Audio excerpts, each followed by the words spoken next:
अगस्ती सहकारी कारखान्याची 37वी वार्षिक सर्वसाधारण सभा संपन्न होते।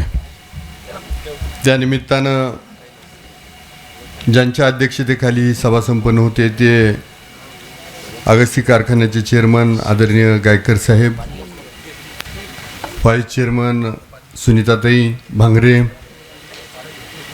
व्यासपीठावरील सर्वच संचालक मंडळ, सर्व ज्येष्ठ श्रेष्ठ उपस्थिती, समोर उपस्थित असणारे सर्व शेतकरी, ह्या कारखान्याचे हितचिंतक, आदरणीय उत्कर्षताई यांनी मगाशी मार्गदर्शन केलं ते जालिंदरजी वाकचौरे आणि सर्वच उपस्थित मीडिया, सर्वांच्या भावना ह्याच आहेत की अगस्ती सहकारी कारखाना चालला पाहिजे। आणि गायकर साहेब असेल, संचालक मंडळ असेल आणि आम्ही सर्वतोपरी प्रयत्न करून कारखान्याला कर्ज कसा उपलब्ध होईल हा आमचा प्रयत्न आहे। आमच्या हातात तेवढंच आहे, कर्ज उपलब्ध करून देणं। ऊस मात्र गोळा करायचा आहे, हे तुमचे कारखान्याचं काय जो कोण अधिकारी असेल त्यांनी खरं तर मगाशी विरोधकांवरती आपण खापर फोडून मोकळं झालो की त्यांनी बोंबा मारल्या म्हणून कारखान्याचा ऊस कमी। तसं काही नाही, शेतकऱ्याला पटवून द्यायला शेतकऱ्याच्या बांधावर जावं लागणार ना, की बाबा असा पाऊस पडतोय, तिकडं सोयाबीन सडून जाते, टोमॅटोला आत्ता बाजार आहे, पण ज्या वेळेला उन्हाळा होता तेव्हा बाजार नव्हता। सगळ्यात किफायतशीर किंवा तुम्हाला परवडणारं पीक हे ऊस आहे आणि गव्हर्नमेंटनं त्याला FRP ठरवून दिलेली आहे। आता इथेनॉलचे प्रकल्प पण वाढत आहे, त्यामुळं भविष्यात ऊसालाच्या ज्या शेतीला आहे त्याला चांगला मार्केट राहील आणि कारखाना तर चाललाच पाहिजे। आता याच्यातून फक्त आज एवढंच सांगू इच्छितो मी की शेतकरी आणि कामगार डोळ्यासमोर ठेवून कारखाना चालवा। मागाशी जर कुणी म्हटलं असेल की 2022ला आपल्या मंडळाने आश्वासन दिलंय, खरं आहे की हा तोटा आहे, हा कमी करू, त्याचं उत्तर पण आपण दिलं पाहिजे। म्हणजे त्यात मला काही वावगं वाटत नाही, त्यांनी विचारलेलं आपण जी आश्वासनं दिली तर त्या आश्वासनाची पूर्ती पण झाली पाहिजे। मग त्या दृष्टीतनं आपले प्रयत्न काय आहेत, आपण काय प्रयत्न केले, जसा अहवाल दिलाय तसा लोकांपर्यंत हे पण ठेवा की काय त्या वेळेला खरं तोटा होता ना आता काय तोटा झालाय ना आपण काय त्याच्यात घोडं मारलं ते पण सांगितलं तर काही अडचणीचा विषय नाही।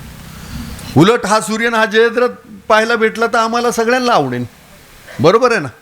आणि त्याच्यात आमचा काय रोल असेल तर आम्हाला नक्की सांगा। आता ही झाली पारदर्शकची ती गोष्ट आणि सगळ्यात महत्त्वाचं सगळ्या शेतकऱ्यांच्या दृष्टीनं ही भाग्यलक्ष्मी चालली पाहिजे। त्याच्यावरती अकोल्याची बाजारपेठ टिकलेली आहे, त्याच्यावरती कामगारांचा संसार आहे आणि शेतकऱ्यांचाही संसार आहे। आपण जेवढं म्हणतो तेवढं सोपं नाही, डायरेक्ट ऊस पाठवून दुसऱ्या कारखान्याला, तर असं काही नाही, तिथं तेच वेटिंगला राहतात। आम्ही ज्या वेळेला नाशिक परिसरात ते कारखाने बंद पडले तेव्हा पाहिलं, तिथले आमदार रडायचे बाकी होते। त्यामुळं हा कारखाना चालावा। गायकर साहेब, आमचा काय जो कारखान्यासाठी चांगला रोल असेल, आम्ही बाकी तुम्हाला माहीत आहे की कारखान्याला आम्ही कशाला त्रास देत नाही, हे सगळे जग जाहीर माहीत आहे। पण ही कामधेनू टिकावी म्हणून आमच्याकडनं काय अपेक्षा असतील तर त्या नक्की आम्ही पूर्ण करू। आणि तसंही सहकार मंत्र्यांशी जेव्हा बोललो तर त्यांनी असं सरळ सांगितलं आहे की महाराष्ट्रातले 80% कारखाने हे जर केंद्रानं निधी दिला नाही तर बंद पडण्याच्या मार्गावर आहे। त्यामुळं सरकारही त्या बाबतीत गांभीर्याने घेत आहे। सुनीताराव वहिनींच्याही कानावरती वेळोवेळी ह्या कारखान्याबद्दल आपण सांगितलेलं आहे आणि त्यांनी सकारात्मक दृष्टिकोन दर्शवला आहे। उत्कर्षताई, तुम्ही सगळ्यांनी विजूभाऊनी मला निवेदन दिलं, गायकर साहेबांना निवेदन दिलं, पण खरं सांगायचं तर आत्तापर्यंतच्या कुठल्याच अहवालामध्ये दादासाहेबांचं ऋण व्यक्त केलेलं नाही। ती ठीक आहे, ज्यांनी नाही केलं, पण ही आमची चूक समजून इथून पुढं ती चूक होणार नाही।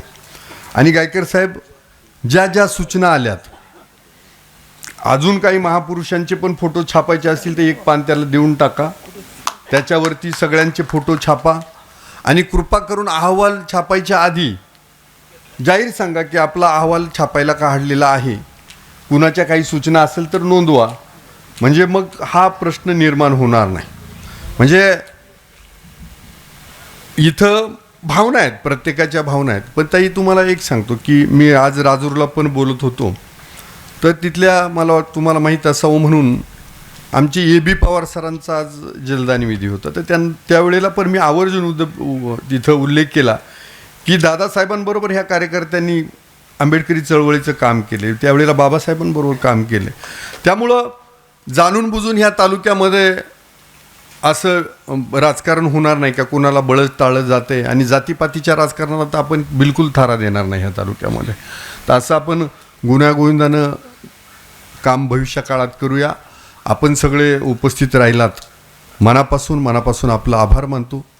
संचालक मंडळानं मात्र हे स्पष्ट केलं पाहिजे, कारण मागचे नेते मंडळी बोलून जात आहे का त्यावेळेला एवढं कर्ज होतं आणि ते हे कर्ज म्हणजे निदान माझ्या काळात किती वाढले ते तरी लोकांना कळालं पाहिजे.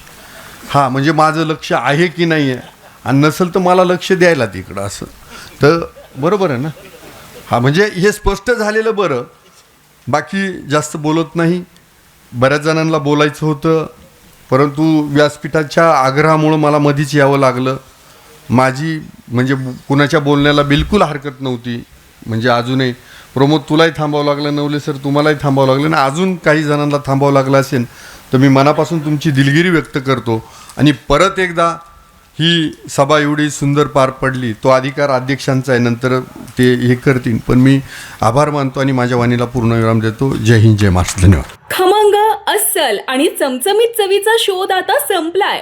गणोरे पंचक्रोशीतील आणि अकोलेकरांसाठी एक मस्त आणि खास ठिकाण, अन्नदाता व्हेज नॉन व्हेज रेस्टॉरंट. शुद्ध शाकाहारी आणि जिभेचे चोचले पुरवणारे मांसाहारी जेवण, तेही पूर्णपणे स्वतंत्र किचन आणि स्वतंत्र बैठक व्यवस्थेसह. एवढंच नाही तर तुमच्या खास प्रसंगांना अधिक आनंददायी बनवण्यासाठी आमच्याकडे उपलब्ध आहे 300 लोकांची क्षमता असलेला भव्य बँक्वेट हॉल. साखरपुडा, सुपारी, वाढदिवस, गेट टुगेदर असो किंवा मग डोहाळे जेवण, प्रत्येक कार्यक्रम करा दणक्यात साजरा. मग वाट कसली बघताय? आजच भेट द्या किंवा कॉल करून बुकिंग करा. अन्नदाता veg non veg restaurant, Ganore. संपर्क करा 70 38 922 922.